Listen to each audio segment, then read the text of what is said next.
Hi, this is Dr. Anirudh. I am going to present in front of you uh, fifth experiment of analog electronics lab, that is analysis of common emitter amplifier with and without feedback. So aim of this experiment: design common emitter amplifier using feedback and without feedback. Calculation of impedance, input impedance, output impedance, voltage gain, current gain. The requirement of the uh, experimenter is digital DSO, function generator, DSO, digital storage oscilloscope, where you can see input and output wave shape. Function generator, where you generate the input signal which you amplify. Regulated power supply, this regulated power supply to means use for the biasing purpose of transistor, and transistor BC107, and capacitor 10 microfarad and 100 microfarad. You need resistor 1 kilo ohm, 210 kilo ohm, potentiometer for output impedance calculation, output gain calculation, breadboard, digital multimeter, and connecting wires. So common emitter with feedback, I would like to give some information about feedback. Feedback is basically two types: positive feedback and negative feedback. Positive feedback used in amplification, negative feedback used for means regulating the bandwidth, gain. So negative feedback is evil, but it is a necessary thing for your transistor, like friction is necessary for moving object. Friction and negative feedback, both are evil. So there is many type of feedback here. Voltage series feedback. Voltage series feedback means you are sampling the voltage and feeding the voltage to input. So this is the means here you can see different capacitor. This is a coupling capacitance, this is a coupling capacitance. This couple the second stage of amplifier with output, and this coupling capacitor couple the input signal to your transistor. So R1 and R2 is potential divider biasing, fixed biasing also it is called as. So R1 and R2 is used to bias, to fix the operating point. So here in design we our objective to know the by using IC max Q point of the transistor, where it can be used for the amplification purpose, using IC, beta and RE to find the RC, R1, R2. Here this capacitance is bypass capacitance. If you don't connect here, then your AC signal will pass through it and it provides negative biasing. So this is called as bypass capacitance. It value adjusted such that it pass the high frequencies and block the DC. So DC is confined to this region, but AC is not moving in this direction. AC will move in this direction to avoid the feedback. So this is the circuit without feedback, because we connected a bypass capacitance across the RE. Now common emitter with feedback. Common emitter with feedback. Here the difference between this circuit, if you see this circuit and this circuit, the difference is here no bypass capacitance. Everything is the same, but here no bypass capacitance. So the AC voltage or current which is passing through this, that will provide a negative feedback, a negative feedback across this region. So this is the way how you get the feedback just by removing the capacitor. So by inserting the capacitance, you will perform experiment which you give the common emitter configuration with feedback, without feedback, and if you remove the capacitance, then you will get a common emitter configuration with feedback. So this is the design procedure. In design procedure specification, you consider VCC is equal to 12 volt as per your BC107 transistor. IC max, that is the Q point, 4 milliampere we have to fix, and RE emitter resistance we have to fix at 220 ohm, and VB we have to consider 0.7 volt, that is a silicon transistor, that's why base emitter junction voltage is 0.7 volt, and VC we consider just half of this VCC, that was why VCC by 2, and means we know VCC and IC maximum, everything we fixed. Then RB resistance is biasing resistance at this side, which is the parallel combination of R1 and R2. So RB given by beta. Beta is the gain of transistor multiplied by RE divided by 10. This is the convention. This comes from stability factor. So I am not going in detail of that. Just remember this: RB is equal to beta RE upon 10. Proper functioning, proper biasing will occur when you satisfy this formula. So IC is equal to beta IB, you know, when means IC maximum beta IB, from there you can calculate IB. Once you can calculate IB, then you can calculate the IE. So by using IC, VCC, VCE, here VCC minus VCE is following this convention is 6 volt divided by 4 milliampere. So RC is equal to 6 divided by 4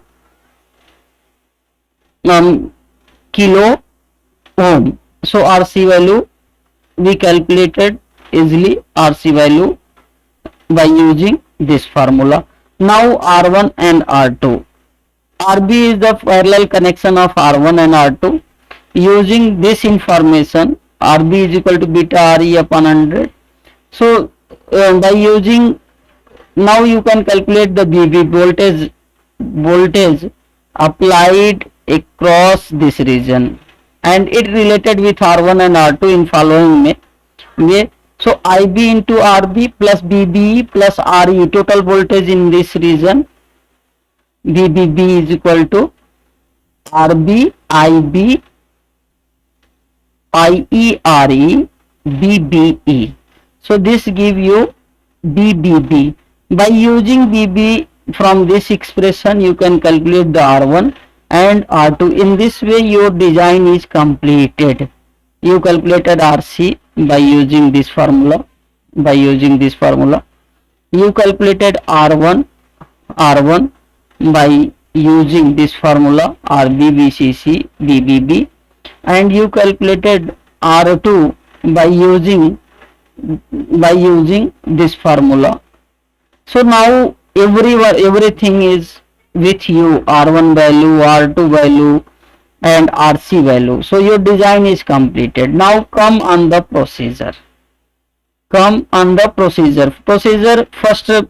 experiment, first part of the experiment, you have to connect your common emitter circuit without feedback. So this is the circuit. R1, R2, RC, RE, everything will not change. Anything will not change. These are the biasing condition. This is the biasing condition. What you have to connected a capacitance, then it becomes with feedback, without feedback.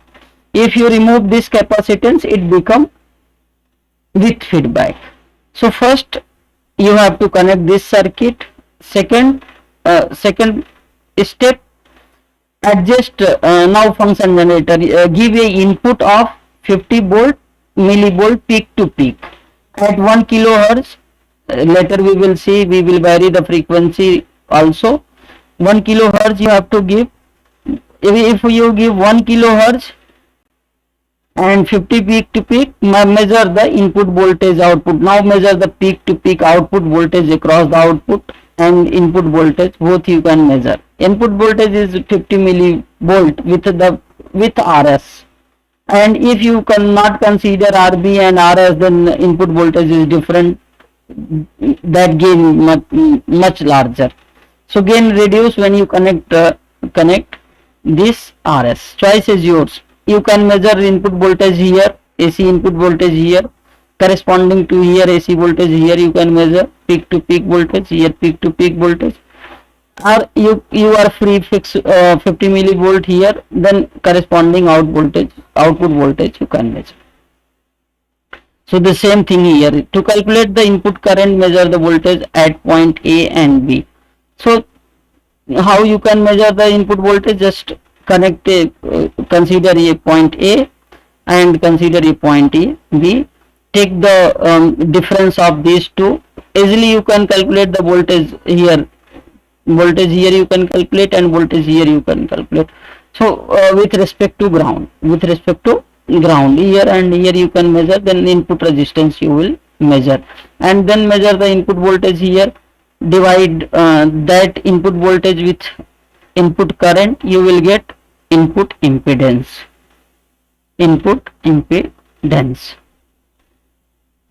So output resistance, to measure the output resistance you will connect a potentiometer, means here you connect a potentiometer and measure across the voltage. Suppose that here you measure the V0 volt, something 12 volt. Now just vary the potentiometer until this voltage become V0 by 2. Once it become V0 by 2, note down the I0 and V0. It will give you output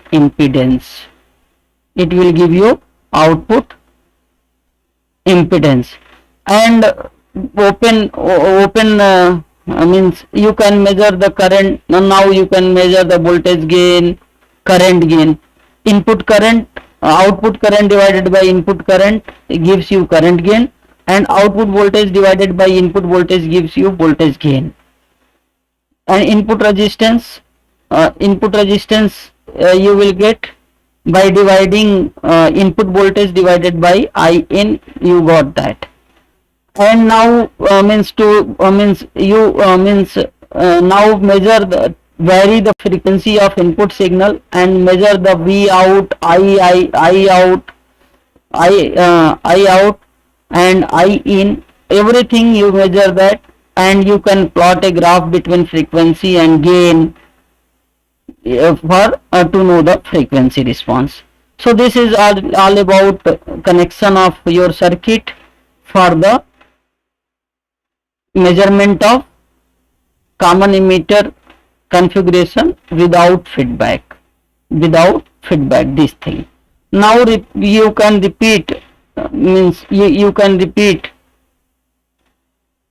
the same procedure from 1, 2, 3, 4, 5, 6, 7 by replacing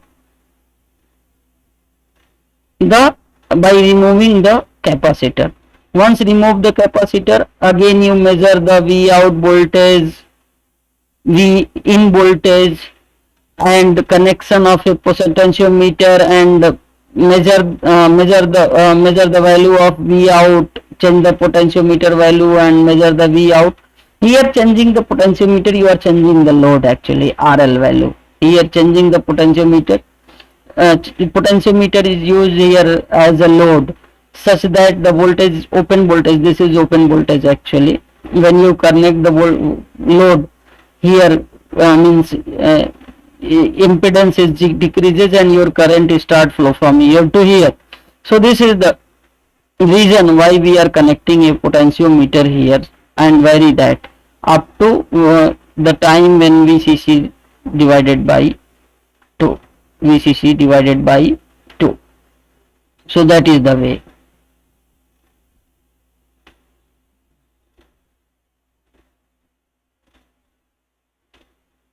So other thing is repeated for capacitor. Without capacitor, that is a feedback network. Again, you note V naught, Vi, and V input, V naught output. Everything process is same. Now plot a graph. Take 20 log V naught upon V in and 20 log I naught upon I in. When you take the 20 log I naught upon I in, you will get current gain. When you divide 20 log V naught upon V in, you will get voltage gain. So that is the means you have to plot that at different frequency. So you will get the frequency response. Frequency response of a means of a transistor will come like this. In this way you will get, when frequency increase you will get 3 dB, when frequency decrease you will get 3 dB. So this is the way. So here what are the thing you have to measure? Vi you have to measure, input voltage with feedback you have to measure, output voltage V naught you have to measure, V out you have to measure with feedback. Here VIF, Vi, and voltage gain V naught V in, and voltage gain with feedback V naught F V in you have to measure. In the same way you have to measure the current I in VA minus V in RS. Similarly you have to measure IN with feedback VA minus V in. So once you measure the IN, you will measure R input V in divided by IN. V in is what? If you divide this voltage, measure the voltage here and voltage here, you will get IN. If you measure the voltage drop across this, so Vs divided by IN, you will get your input impedance with RS. If you consider this point, if you consider this point here, then you will get input impedance without RS. So value modified. If you consider voltage here and then current, measure the current IN, V in divided by IN, then whole circuit will come into existence.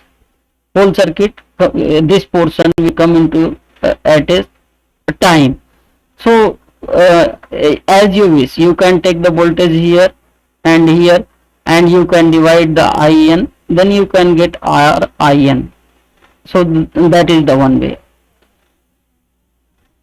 So likewise you calculate RIN, RIF by connecting the reading. You have to study the reading, you have to note down the reading VIN for this circuit without feedback, for this circuit, and if you are considering feedback, this circuit. So here means same type of formula, but what is the difference? We consider here feedback, we are not considering here feedback. So here we are considering the feedback, here we are not considering the feedback. R naught V naught upon I naught. R naught again can measure by connecting that C. So output current I naught V naught upon R naught, I naught F V naught upon R naught F. So this is the way how you can calculate the different parameter what is desired for this experiment. Again you can means common emitter with feedback, voltage gain, current gain, input resistance you tabulate here. Hope means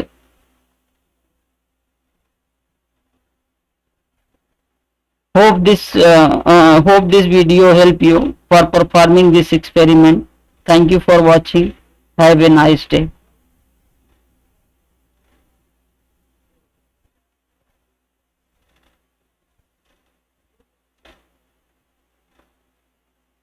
Thank you very much. Thank you very much.